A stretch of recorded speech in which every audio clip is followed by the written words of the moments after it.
السلام عليكم ورحمة الله وبركاته. النهاردة عندنا حلقة نارية. الحلقة النهاردة بتتكلم عن قضية الساعة والسؤال الذي دائما يطرحه الزملكاوية والصحافة الصفراء وكل كارهي الأهلي، وهي ببساطة شديدة: هو الأهلي بيجيب فلوسه منين؟ يعني ايه الكلام دوت؟ ولما حضرتك عندك ذرة أو عندك دليل واحد إن الأهلي بيجيب فلوس بطرق غير شرعية، ما رحتش ليه بلغت الميزانية بتاعت كل مؤسسات الدولة بتنزل وليها السنة المالية في شهر يوليو. يعني السنة المالية مثلا 2023 24 للأهلي والزمالك بتنزل في الصحف الرسمية، بتنزل في المصراوي، وبتنزل في اليوم السابع، وبتنزل في جريدة الوطن. بيتعدي على 3 مراحل: انتقالات، سواء لاعبين، كل ما يخطر في بالك في الميزانية بيتشرح وبالتفصيل الفلوس دي اتصرفت في ايه، او الفلوس اللي جاية من بطولات او حقوق رعاية وحقوق بس او الكلام دوت جت من مين وجي قد ايه. نبدأ الاول الاهلي.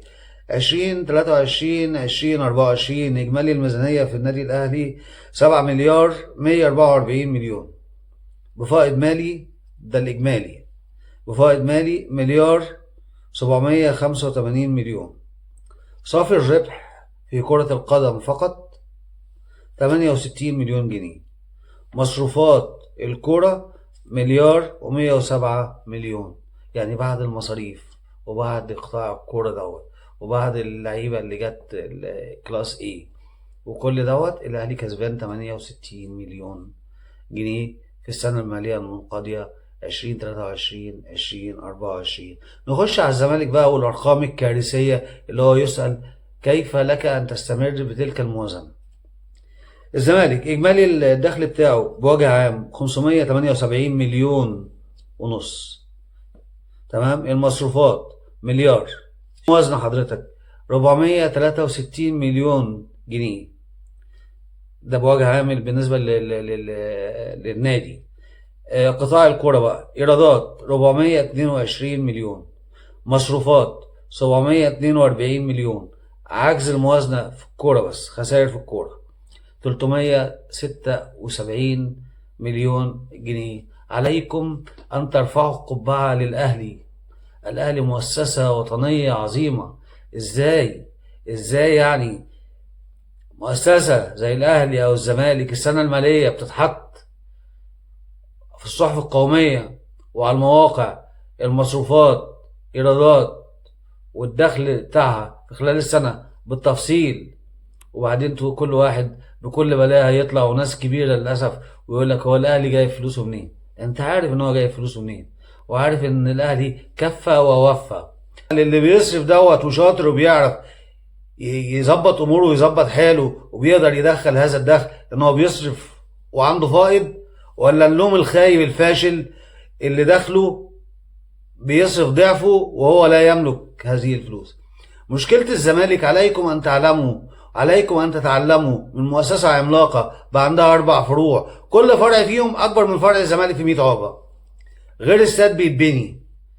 الكابتن حسين لبيب لما جاي في الانتخابات 2023 وقعد المرحلة الأولى هتتفتح في بعد 18 شهر، اللي المفروض كان الشهرين اللي فاتوا دول. فين المرحلة الأولى حضرتك؟ كله كلام، كله فيك، كله ماكيتات، كله صور، كله. الثانية المشجع الحقير الوقح المجرم، المشجع الوقح المجرم اللي جاله قلب يدي على طفلة ما كملتش 3 4 سنين اللي هي بنت زيزو عشان راح الأهلي ندي عليها ان تصاب بالامراض وان ما يلاقولهاش حل في دواها، وجايب صوره لزيزو وبنته. انتوا وصلتوا للاجرام والقرف ده ليه؟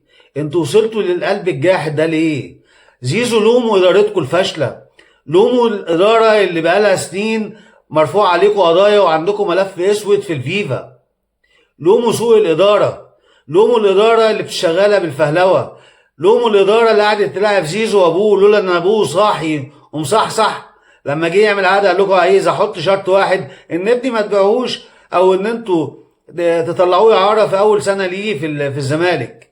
من هنا باظ الموضوع. ولما جيتوا تدوا له فلوس عايزين تدوها له: خد شقه في الساحل، خد عربيتين مش عارف ايه، خد كذا، شغل اللي هو ليكوا يبقى لك ومعيش وابقى اديك. ده عاده الزمالك مشكلتكم ازليه، مشكلتكم بقالها سنين، باد مانجمنت. مشكلتكم ان انتوا بتجيبوا المدرب واللعيبه، وكم من قواضي عليكم في الفيفا. عندكم ملف اسود، قضايا في الفيفا، يقول لك الزمالك تروح تاخد المقدم العقد وبعد كده بقيه فلوسك هتاخدها في الفيفا.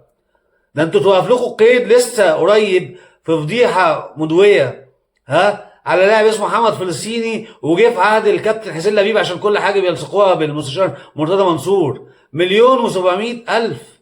حتى مفيش كنترول، مفيش فكر. سبتوا الراجل لغايه ما رفع عليكم قضيه وكسبها في الفيفا، وتوقف لكم قيد 3 مرات حتى تدفعوا هذا المبلغ الهزيل.